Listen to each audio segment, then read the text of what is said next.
she warns you as well, but just double warning. Hi, everyone. Thanks for joining today. I think we are at the majority here, so I think we'll go ahead and get started. Cool. Thanks. I was gonna say, I think it's much less creepy when an actual human like warns you that there's gonna be a recording than like that voice just pops up. So Thank you. Yes, I agree. so good morning, everybody. It's really nice to see all of you here this morning. A number of you, we've like some combination of us has had conversations with already about potential developments, and we've been talking about launching this for a while now, so it's incredibly exciting that we are finally at this point where we're going to be moving forward. So I'm Lauren Velez. I am the Associate Director for New York on CSH's Metro team. So the Metro team is kind of not necessarily on the CI lending development finance side, but more on the programmatic technical assistance side of things. And I will kick it over to my colleague Emma to introduce herself. Hi there. My name is Emma Cathell. I'm on the Metro team, the program team with Lauren, Senior Program Manager, she, her pronouns.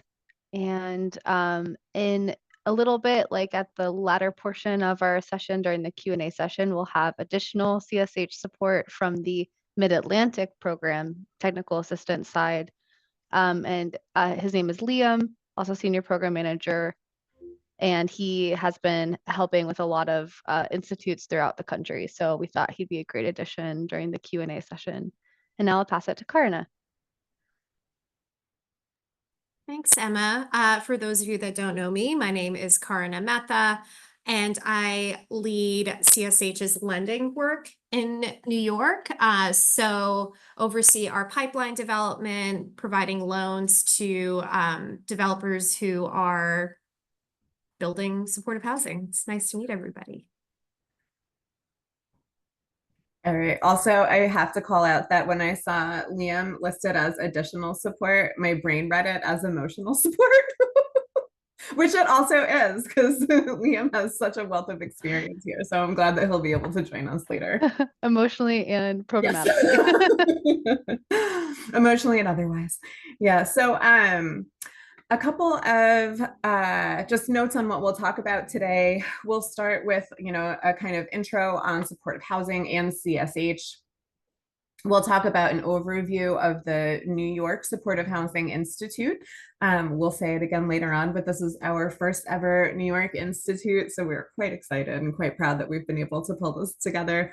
Then we'll talk a little bit about the application and selection process, and then we'll have time for kind of Q&A, next steps at the end. We are generally like rather interruptible as a group, but I would encourage, if you don't mind holding questions until the end, because there's a decent likelihood that we might cover your questions at like a later portion in our slide deck today. So if you have something burning that absolutely can't wait, please feel free to just come off mute and interrupt us, but otherwise we'll try to address everybody's questions at the end.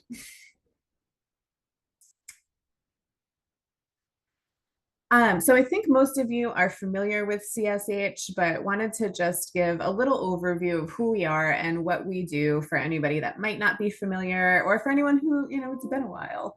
But we are a national nonprofit, and we refer to ourselves mainly as an intermediary for supportive housing, meaning that we work all across the country with communities to implement solution-focused supportive housing developments as a way to end homelessness, but we don't actually own or operate any housing ourselves. So we support the implementation of supportive housing through our main lines of business. So policy and advocacy, we do a lot of grassroots and direct lobbying and policy and advocacy work at local, state, and federal levels. A lot of our advocacy points come from conversations with folks that are actually doing the work. So we really try to make sure that what we're advocating for is in line with what people are needing and wanting out of the field. We also, of course, are a CDFI. That's why we're all here today. And we work with community investment, or through community investment, to actually get developments off the ground through early stage lending products. And then we work towards strengthening the field through training, technical assistance, and thought leadership throughout, the housing and homelessness sectors. And that's where Emma and I come in. Next slide, please. All right. So we have a few core values that help lead our work in New York specifically that we wanted to kind of just ground everybody in today. New York is a special place, right? So I think it makes sense for us to kind of think about how we're grounding our work here. So you'll see my favorite one, I think, is principled risk taking. We can't end homelessness by being completely risk averse, right? And we understand that. So we want to take strategic risks. We want to make sure that we are engaging in partnership and influencing like the right folks, right? And again, that's all through feedback from the folks that are doing the work directly on the ground. And we really, you can't impact change without taking a little bit of risk, right? So we want to make sure that we're doing that strategically and in a way that's principled and aligned with our other values as well. We also work really hard to center community voice to make sure that equity and racial justice are at the heart of everything that we do. And we're certainly working to bring that into this institute as well. We also want to make sure that we are thinking about authenticity and joy. This work is tough. We're dealing with really complex populations, but there is a lot of joy to be had and to be found in the work that we're doing. And there's a lot of joy that we can share about our successes and about the wonderful work that we do. And then finally, thinking through courageous interdependence, really embracing our individual experiences and perspectives and what we bring to the table, but making sure that we're also centering inclusion in our work. We know that we can't do this as an island. Nobody can, right? So really thinking about what we bring as individuals, but then how we can have a collective impact as a community as well.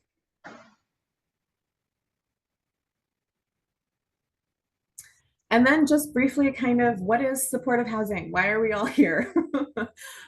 Supportive housing is, often like as it sounds, right? It is deeply affordable housing with voluntary tenant-centered wraparound services.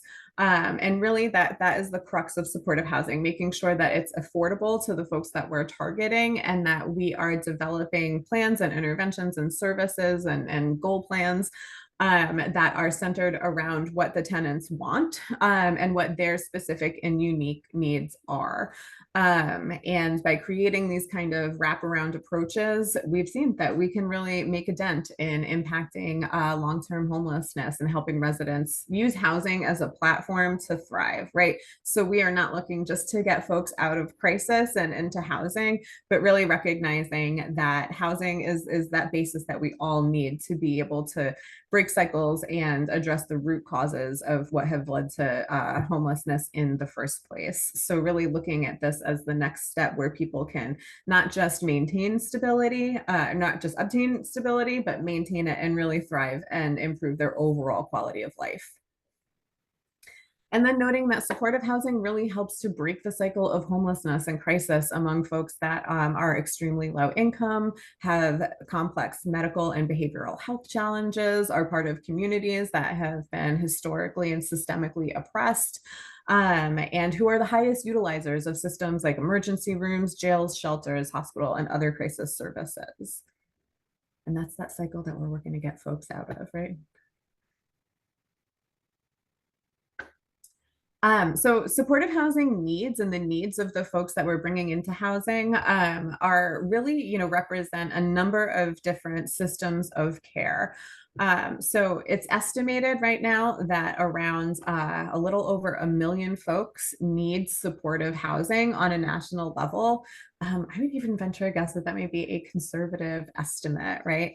But there's a huge need, and we're seeing folks that are, have intersectional or cross representation in our homeless crisis systems, but then also in our criminal legal systems, in our health and hospital systems, in child welfare and foster care. So thinking about families that are struggling, or youth that are aging out of foster care and about to kind of be on their own. And then also, thinking about other populations like older adults, folks that are aging in place, or represented in senior institutions. So that might also mean folks that were placed in institutional care prematurely, right? And could feasibly live safely on their own were they in housing that was affordable and had services. So there's a lot of crossover from a number of different systems of care that we also see in supportive housing.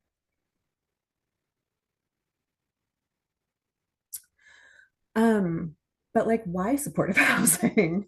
I think the biggest thing is that it works, right? So really is a key component in the housing continuum, and it's critical to advancing racial and housing justice. And it works. There's an extensive evidence base that demonstrates the positive outcomes that it has, not only on individuals who are actually, receiving the supports through supportive housing, but also on communities. A lot of times, supportive housing developments help increase safety in areas. They help stop, kind of traffic sometimes. They can also provide needs that the whole community can benefit from. Lots of places will have things like food pantries, things like that, that everybody in the immediate community can benefit from. And we're getting people off of the street and into safe housing. And then we all have our own role to play, right? So we mentioned before a few of the systems that we see a lot of crossover in with supportive housing residents. And we understand that, cross-sector partnerships are really, really critical in helping to create a system that really, can deliver the services and meet the needs of New Yorkers that have experienced long-term homelessness. And why New York? So our supportive housing institutes have been kind of like a premier product of CSH for a long time now, but we haven't been able to launch one in New York until now. So why New York? Kind of because the timing is right and the stars have aligned for us. But a few notes on kind of how necessary this is. Our most recent point in time count estimated that there were over 5,000 New Yorkers outside and unsheltered on the night of the count. So that means they were folks that were not in shelter, so people in parking garages, people sleeping literally outside, etc. And that is in addition to the overall homeless count of over 100,000 people in New York, which is the second largest homeless count after California. So there's a huge need, right? There's a lot of folks that need this intervention. And we also know that there's a lot of development teams that will benefit from this direct kind of intensive support along the way. According to a needs assessment that was done in 2019, approximately, just under 65,000 units are needed across New York State to help serve the folks that, are cycling through our various state and local crisis systems, and also are, struggling with a severe mental illness, other behavioral health challenges, etc. So there's a huge need, and we're here to help figure out how we can get things rolling and get some of these projects off the ground. Our institutes are also highly successful. I mentioned before that the institutes are, one of our premier products.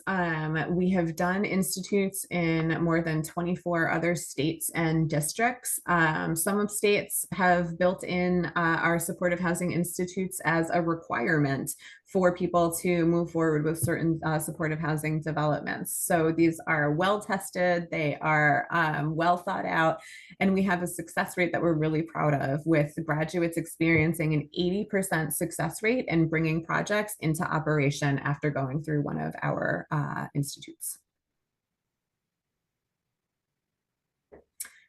mentioned before, this is our first ever New York Supportive Housing Institute. Can you tell we're excited? And this is also made possible by support from Deutsche Bank and our own internal race initiative. So our race initiative, again, is redesigning access by centering equity. I think a number of you have been involved in kind of different sessions that we've had, listening sessions, feedback sessions, etc. And some money that we've gotten internally from ERP funds that we've been able to target and funnel for this Supportive Housing Institute. So really thanks to this support and this commitment that we have all reached to supportive housing, the Institute is offered free of charge to participants. So we are very excited that we're able to offer this at no cost to you all. And then a little bit more information around what exactly is involved in the Supportive Housing Institute.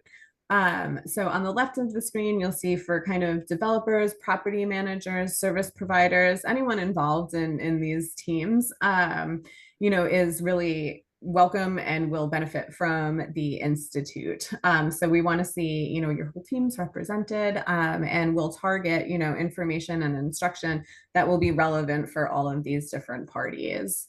We'll also provide navigation tools for the very complex process of developing housing, especially in New York City and New York State, and embedding services into those developments as well. These are designed to shorten the length of time spent seeking project funding. So really helping you think through all of the different components that are related to funding of your project, from the construction costs, development, all the way through services models.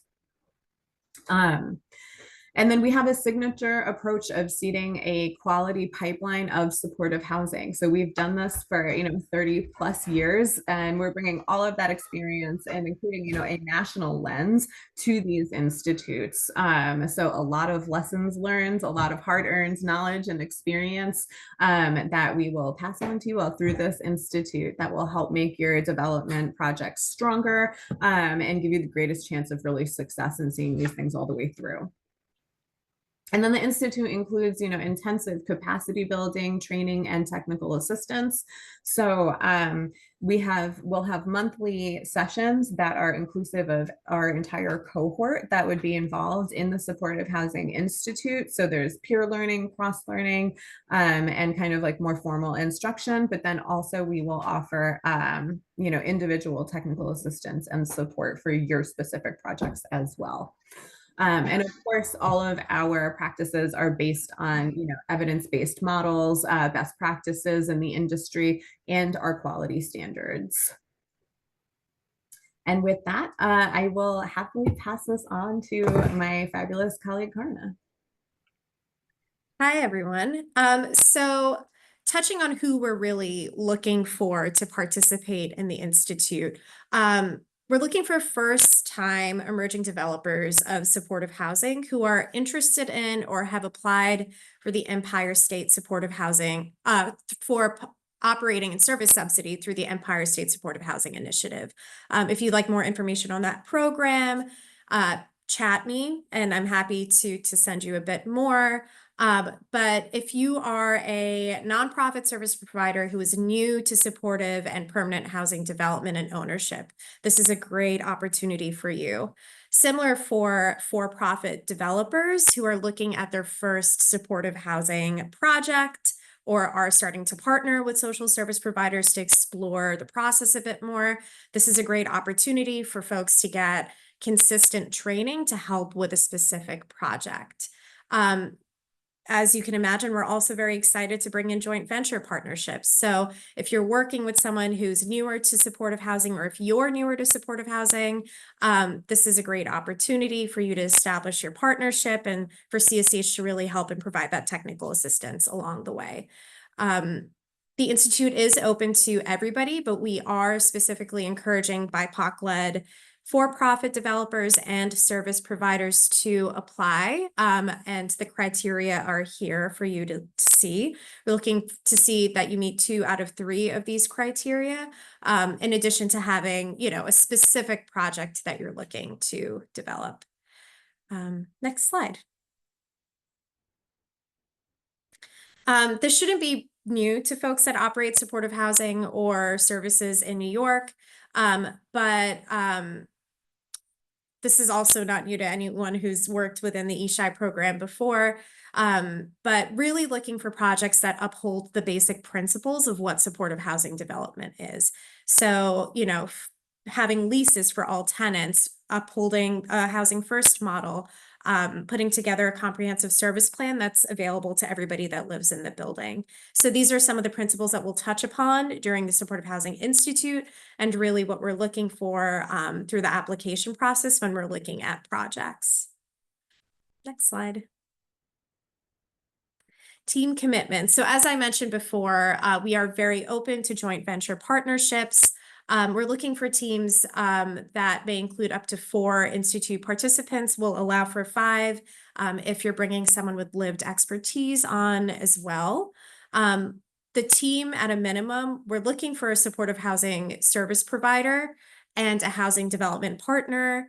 If you feel like you're missing one or both of those, at least if you're looking to figure out who one of the partners is, CSH is happy to help through the Institute, help you identify partners, especially on the property management side. As Lauren mentioned, this is a long-term training process, 9 to 10 months. And so teams really should be ready to come to the table to incorporate feedback that they're receiving. The training sessions are going to be highly collaborative, so we're hoping that all team members can attend, and we're really looking forward to CSH being a long-term member and part of your team as you're planning your first project. Next slide. And as we touched upon, the Institute really delivers. So Lauren went over some of the basic things that we'd be covering through Institute trainings, but here are the actual deliverables. So we're really looking to provide targeted plans to folks who are participating, depending on what the needs are for your project.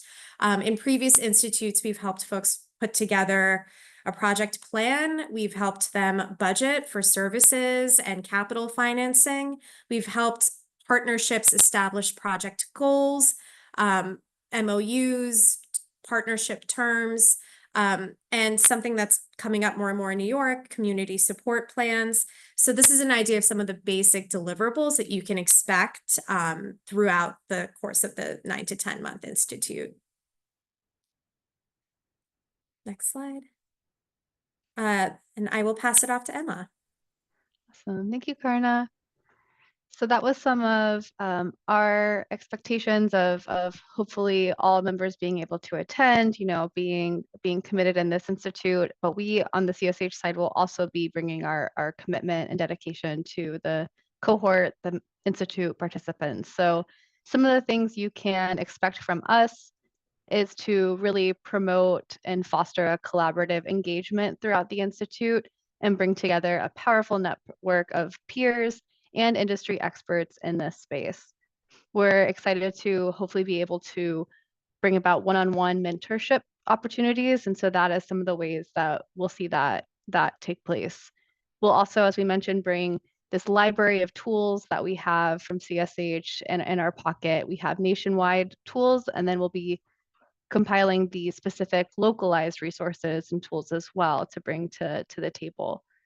As Lauren mentioned, we'll be using a multimodal approach, multi-teaching approach, if you will. We'll be having peer exchanges, one-on-one technical assistance. We'll have that mentorship capacity.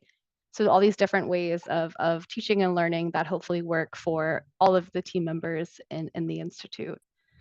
And we want to support the members in taking action on what is actually learned, what are the takeaways, and having that be applied in real life and real time to your projects, because we want to see them be successful.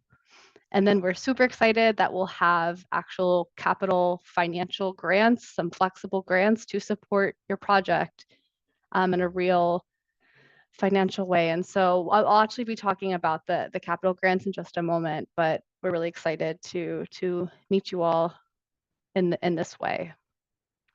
Some of the topics that the Institute will cover is actually what we've heard from those learning sessions and feedback sessions that we had throughout the race initiative, and also from what we've heard throughout the nation and other institutes, that these are some of the key topics that continuously pop up and are current with the times too, but there's also room for adding more to what is planned. So this is just some of the session topics that we'll be covering in this institute. We want to better understand supportive housing, and not only that, but the specific New York funding streams of housing in the state, because there are several and they each have their own eligibility and different criteria. So we'll be working through that together, conceptualizing program and services for your project so that we can make it a plan into action. We will dive into partnerships and negotiating and navigating joint ventures, because that is a big thing that we've seen in New York specifically is joint ventures. And so we want to really better understand that together and tackle that. And then also we'll be covering not just supportive housing components, but the quality best practice of supportive housing. We don't want to just have them come up online, but how can we make them be sustainable? And as Lauren said, help folks thrive in this housing.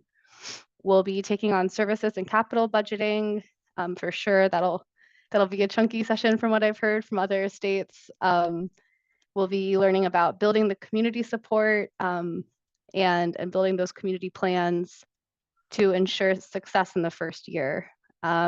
We'll also have a topic on organizational self-assessment and how to assemble a development team. As Karna mentioned, we would love if you had that team ready to go, but also we're here to support in assembling a team that you all feel confident and comfortable in.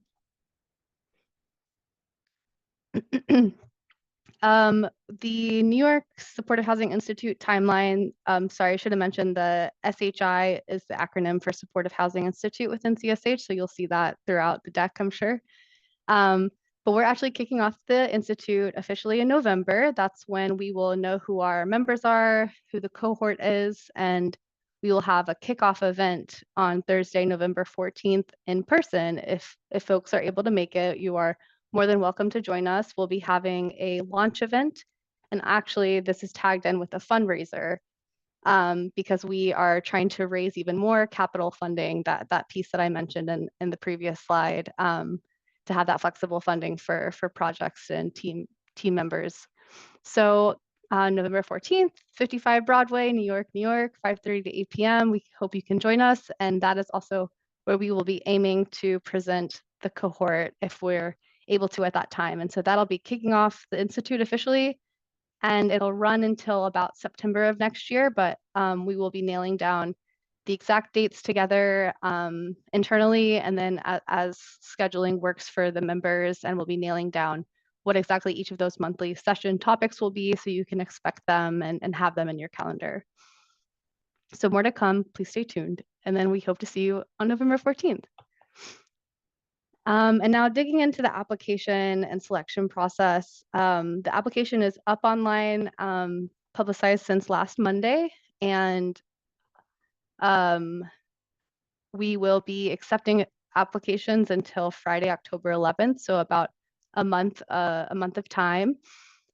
And we will be reviewing the applications after the 11th, and we'll hope to notify the applicants by the week of November 4th. And that way we could, as I mentioned, do that public external announcement November 14th at the launch event of who are the Institute members. And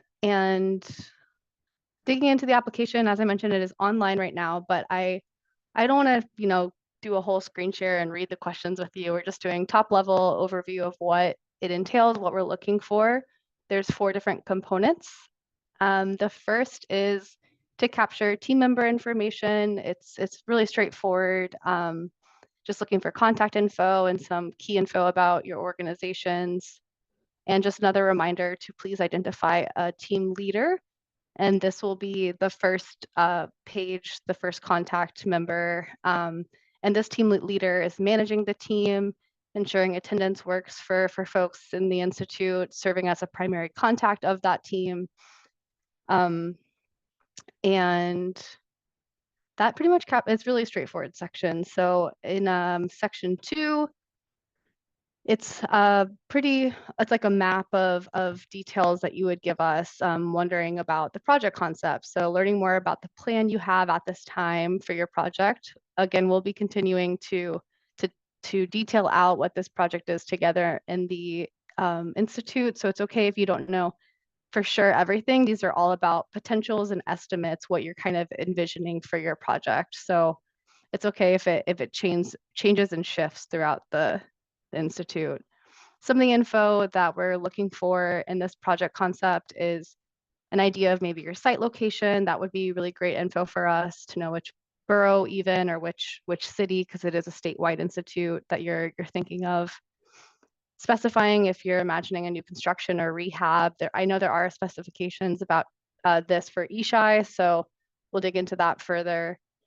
And then a unit quantity and the breakdown of supportive housing units in particular. So it'll have a breakdown of unit type and all the different, what the units percentages are for the different AMI levels and how many supportive housing units in the entire development.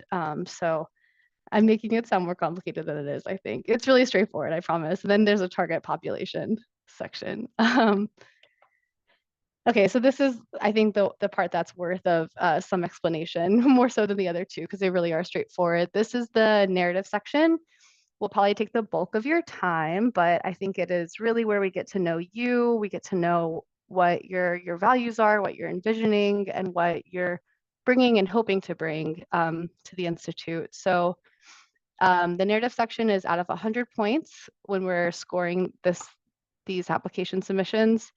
There's a grounding section where it's pretty straightforward and we just want to get to know who you all are. So that part is unscored. And then the rest is scored because we want to learn a bit more about the experience and capacity of the team members. And we want to hear more about how you'll be including intentionality, inclusivity, and racial equity impact throughout the project. So like I mentioned, I won't dive through every question, but this just gives you an idea of what the topics are.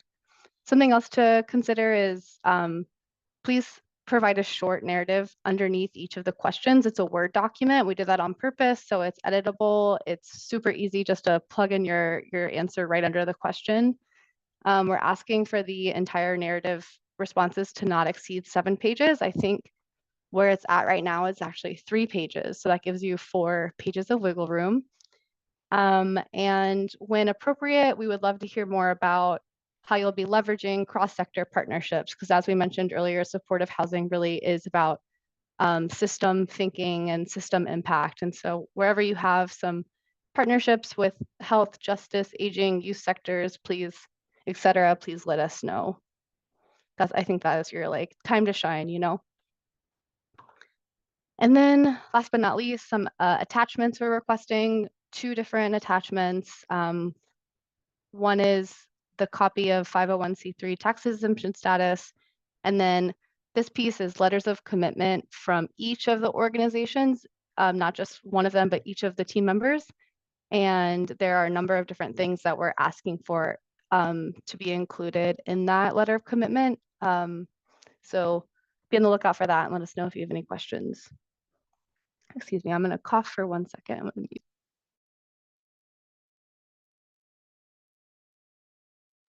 Okay, so we have linked the application and we are asking for the process to submit your applications is through email. So please email us at ny.institute@csh.org. And we're looking for probably PDFs is what would be best, but Word docs would also be fine for the application itself. And once you submit your application to our general ny.institute email address, you'll receive a confirmation email within 1 business day. So be on the lookout for that. And if not, please reach out to us. We just want to make sure that we've received it, because yeah. And we are also, when you submit an application, it's representing your commitment to attend all Institute sessions. And again, that's all members that attend, because we want that collaborative network. And then about the selection process. So selection is a competitive process. We're hoping to receive several applications, and we will be reviewing all eligible and complete proposals. And by we, who is the we? It is a review team. A review team consisting of CSH staff, all who are familiar with the Institute, and will be taking the scoring very seriously, and we'll be selecting a maximum of 6 to 7 teams based on interest and availability of resources.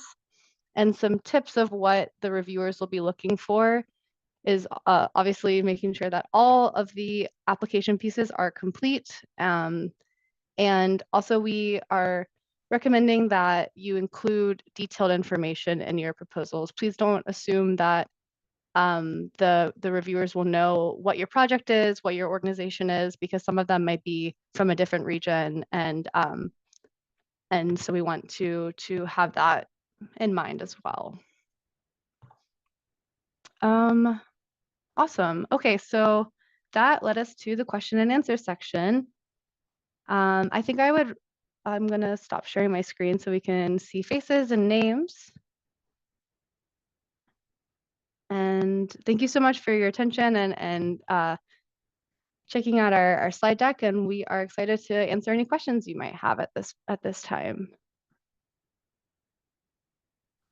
Hi, good morning. I was just checking the time, make sure we weren't in afternoon already. It goes so fast.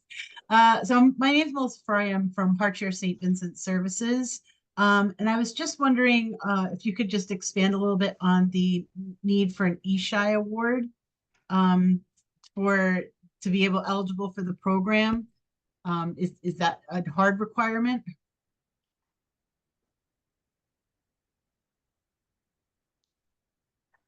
You guys want me to take that one? Sure. Okay. Hi, Melissa. Hi. So we're just looking for folks who intend to apply for eShy. So it doesn't matter if you have an award, if you've applied and you've been rejected, or if you already have an award, just as long as the intent to use eShy is there, that's really all we're looking for. Okay. Thank you. Yeah.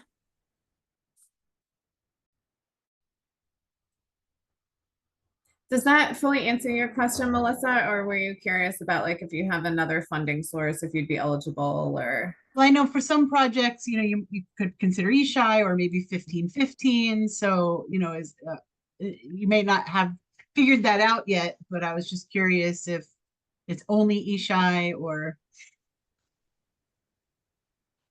Yeah, I think we will. I think it's fair to say that we will likely prioritize eShy focused projects, but it shouldn't deter you from applying. Okay. And then you had mentioned, sorry, and if anybody else wants to go jump in, but the teams, I did take some screenshots of, but will you be circulating the deck as well? Yeah. Okay, perfect. Yeah, because I just want to revisit the teams and make sure that we have, one from each of those things. Yeah, and just to again confirm that we're looking for teams that include a service provider and a developer, or if the service provider is taking on the development side on their own, that's fine. But you do not have to yet have your property manager selected.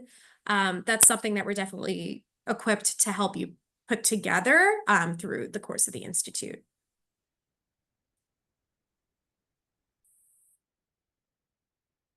Thanks. Karuna, I think you answered the reverse question of what I wanted to know, which is we're a MBE, affordable housing developer, building our first supportive housing project. We don't yet have our supportive, our nonprofit partner. We're we're negotiating with a couple. We're trying to figure out, I don't know if we'll have that squared away in time for the application. Is that a factor for us to, should we accelerate our conversations with the nonprofit partners so that they can be part of this conversation? Can we add them later? Lauren and Emma, feel free to chime in here. I would say it's really important to have someone on board for when the institute actually kicks off. Like we mentioned, it's a really collaborative process. A lot of what we're trying to accomplish through this is to make sure that all the partners have a plan to work together. So, definitely don't want to deter you from applying, but if there's any way to expedite the search or at least, include the Supportive Housing Institute as a component in your conversations with these service providers, that would be great. And Dan, happy to speak with you offline about timing and how to make it work for you. Thank you. Yeah, I would just to elaborate a little bit more. One of the things that we were hoping to help solve for through this institute is the fact that we have seen a trend of Ishai awards being given out and then projects not fully coming to fruition, right? For a multitude of reasons, but one of those things being, potential misalignment with the service provider and the for-profit development partner, building owner, et cetera. Or if these projects do come all the way to fruition, once folks move in, if that kind of groundwork has not been done, to ensure that everybody is on the same page about what population you're targeting and what that means in reality, right? Who has the final say on tenant selection, who is paying for security in a building if that's an option, et cetera. So really wanting to think about these things that seem like they're far off, when you start the development process, but are really crucial to laying a super strong foundation for the rest of the project. And then Shawl had a question that was in the chat about what stage does the project need to be in order for someone to apply. And essentially, I think that's pretty open. Yeah, beginning planning stages, I'd say. The narrative section of the application asks some specifics of how the project will incorporate community feedback. But that could just be how you plan to do that, right? It's not, and this could be adjusted, it could be changed because we'll be learning more about these topics too in the Institute, and we'd love for those takeaways to be used in real time. So I think beginning stages is definitely accepted for the application.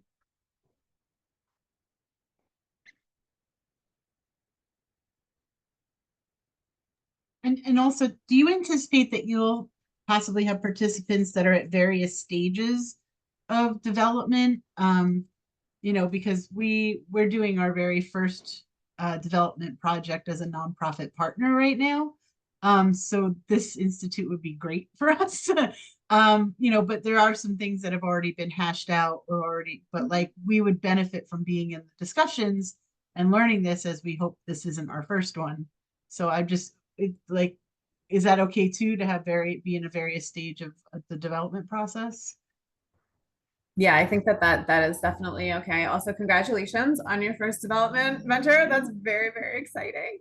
But I might tag in Liam, actually. Do you have any feedback on when folks are at different stages in the development process? Is that something that you've seen in previous institutes, Liam? Not to put you on the spot. We have you here. Sorry, all I'm traveling and one screening it, so I had to navigate back over. Apologize again for being off screen.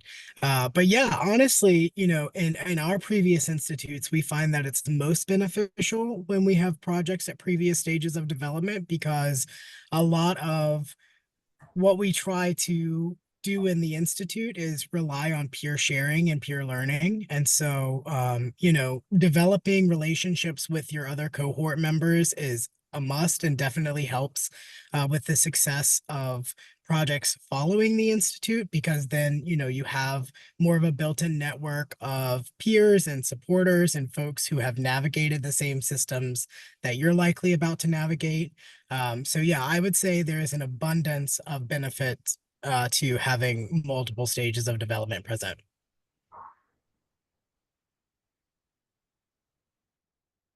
Thank you.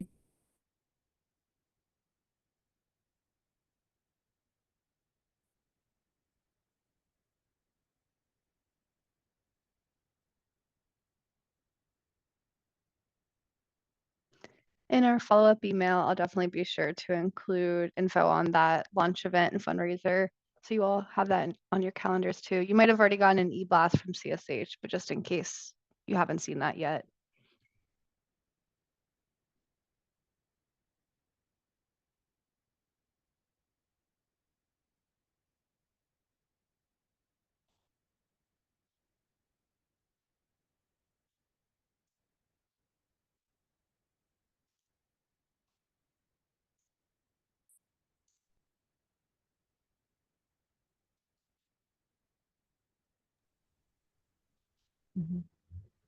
One other exciting component that we are really glad that we're able to bring to this institute in particular, largely supported by the commitment of Deutsche Bank.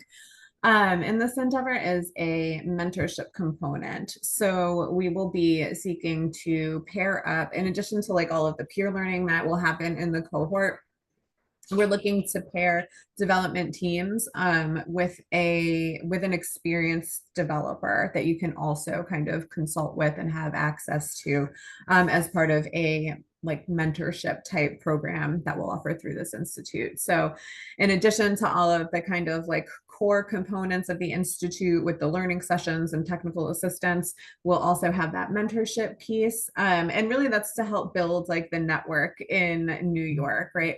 So that you can benefit from folks who have kind of walked similar paths before and may know a bit more about the specific ins and outs of different, you know, different, I guess, facets of the development process. And then also Emma mentioned that we are fundraising for capital grants that we'll be able to pass through as well to cohort participants. So we'll be fundraising very proactively for our launch event on November 14th. And all of that money will go straight to the participants as flexible capital funding that you can use for really various components of your project and your development. So not super restricted, really flexible as long as it's going towards supporting the project.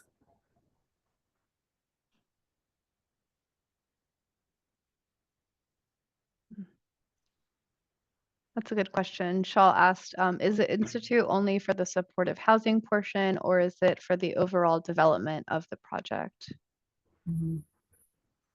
It's really like soup to nuts, Shaw. So we will talk about like the very early kind of stages of concept building, development, et cetera, all the way through pre-dev, construction, et cetera, and then into building, you know, programs and teams and actually administering services for folks once you've got them in your building.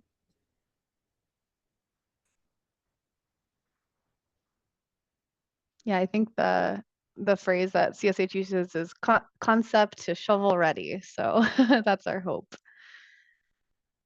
And I also wanted to mention, because we're looking, well, because eSHI is a core component of what we're hoping to go through in the institute. This is a statewide institute, so looking to also for upstate projects. Those are more than welcome to be considered and applied.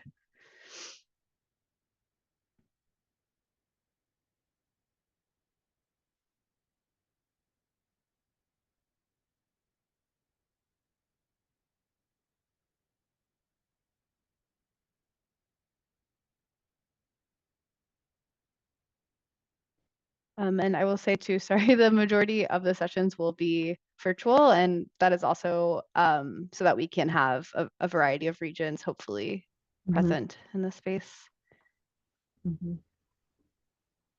Yeah. I saw Shaw has another question in the chat that I'm gonna punt to you again, Liam, around, basically walking the team through the actual development, if that's what we, and if that's what we're doing. So, Liam, could you respond to that, please? Of course, yeah. Yeah, the Institute is really built to walk the team through the full development process. We also really focus on how to build the supportive services and the budgets, and making sure that the capital budget, the operating budget, and the services budget all align. And so it really is tax to bricks and sticks, start to finish, in terms of, you're going to come in, we're going to really help you solidify your partnerships and your project concepts.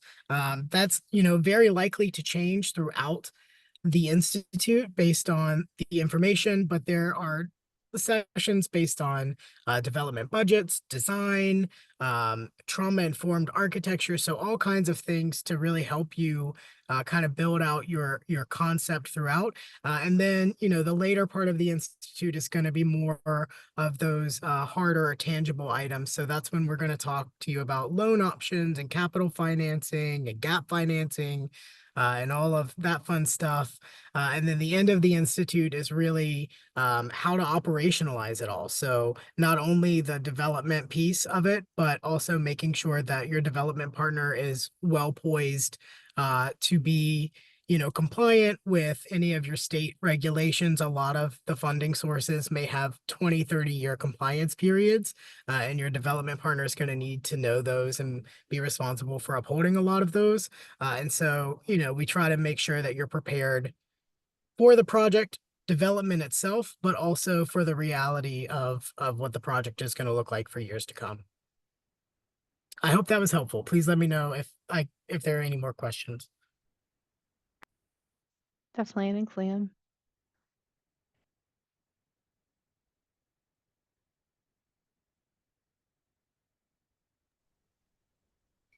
We have like just over 5 minutes left. If anybody has any additional questions, please feel free to ask us anything. And we will, we've recorded the session so we can share that out as well. We'll share the slides. Emma put the application link and a link to a web page that has more information on the Supported Housing Institute and this endeavor. That I would definitely encourage everyone to check out. It's got a wealth of information. And then we'll also be planning another kind of like office hours type Q&A session about a week before the application is due, so that if folks have other questions, you can just pop in at whatever point and ask us what you're wondering about. If you give me just a minute, I will put that link in the chat. Thank you for that, Lauren. And the office hours can be, pretty specific questions as well. Like that, we're expecting you're like in the application process at that point. And if there's any questions that come up, you can hop in, hop out during that hour.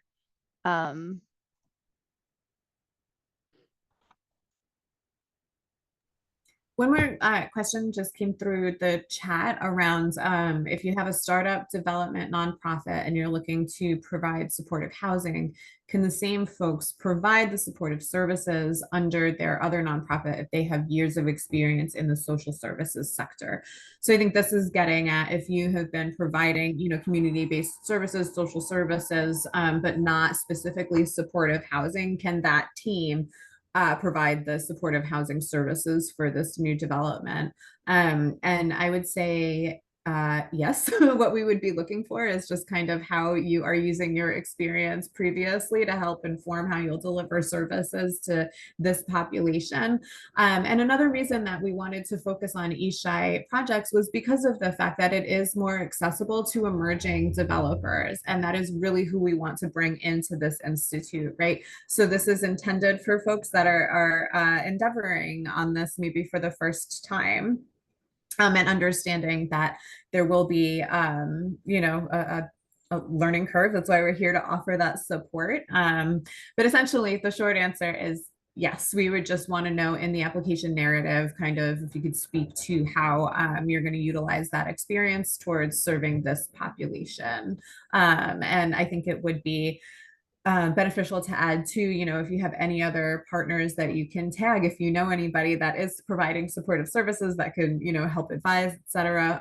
But then understanding that we'll be here along the way to do that for you as well. Lauren, if I could just add to that, something we've seen that's been pretty successful in our institute. And it definitely helps with just continuity of fidelity and values and things like that. The one thing I will say is that when we've had folks all from one organization participate in the institute, it is quite a time commitment. And so just really evaluating the organizational capacity to send multiple representatives to sessions of the institute would be my only flag.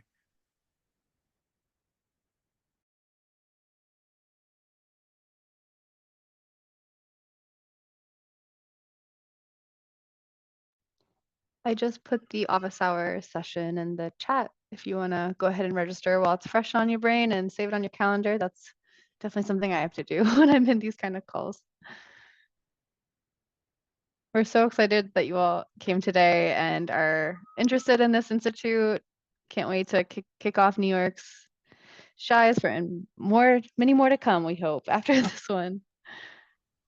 Yeah, and then in the last couple of minutes, I think that we maybe neglected to say this, but we will, even though we refer to ourselves kind of as like this intermediary, right, for supportive housing, and CSH itself doesn't own or operate housing. Our staff have a wealth of experience working in supportive housing. I have over a decade working in supportive housing, working in direct service, overseeing programs, teams, development, et cetera.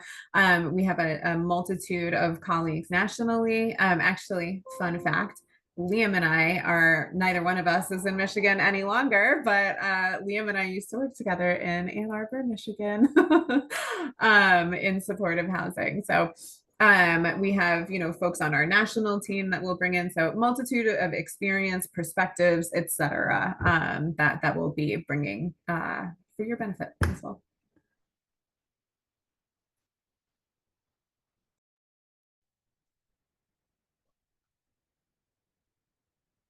Fantastic. Well, we'll close out from here. Thank you so much for your questions and again, your interest, and please reach out if you have any more that come up. I'll put our email in the chat again, and we'll hopefully see you on the 4th if you have any more questions and your application in by the 11th. So talk soon. Take care. Bye. Thank you. Thanks, Liam, for joining.